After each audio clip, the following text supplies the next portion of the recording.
Здравейте, тази седмица направо се получава като малко завършване на канала, понеже последните риболови бяха доста слаби и като цяло безинтересни. Наложи ми се и да пропусна, но вижте как мина последния риболов.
Тук те оплета демонстративно.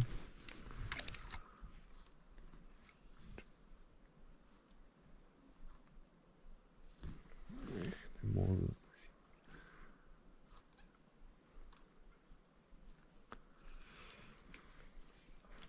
Чакай на тук пред тебе, за да мога да си виждаш ме.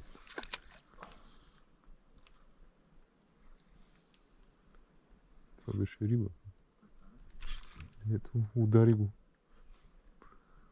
Чакай. Демонстрацията мина повече от добре. Чакай само да видя дали ще го удари пак.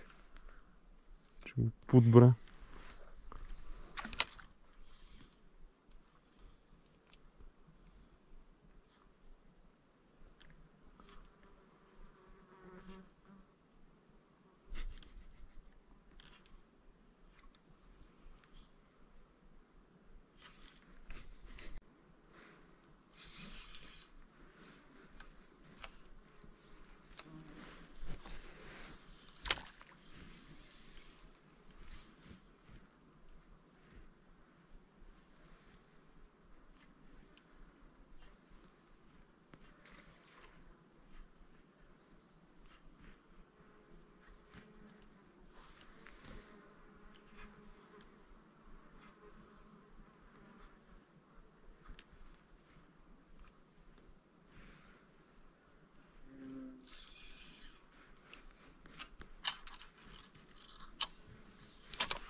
Да, на фона.